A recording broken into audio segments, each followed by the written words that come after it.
Let's solve a problem about atomic structure. We're asked to identify the element that has 11 protons and 12 neutrons. Let's start with a key principle.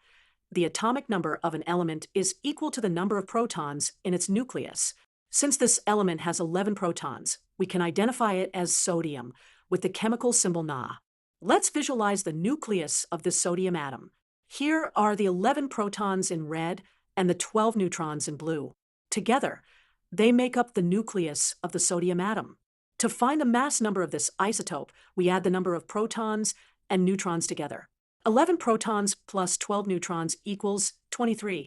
This gives us the mass number of this sodium isotope. Now, we can write the complete isotope notation for this sodium atom. We write the mass number 23 as a superscript and the atomic number 11 as a subscript, followed by the chemical symbol Na. This tells us that this particular isotope of sodium has a total of 23 nucleons, 11 protons, and 12 neutrons. Let's see the complete sodium atom. Since sodium has 11 protons, it also has 11 electrons in a neutral atom. These electrons are arranged in shells, 2 in the first shell, 8 in the second shell, and 1 in the third shell.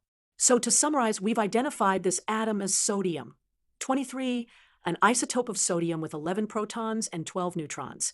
This gives it an atomic number of 11 and a mass number of 23.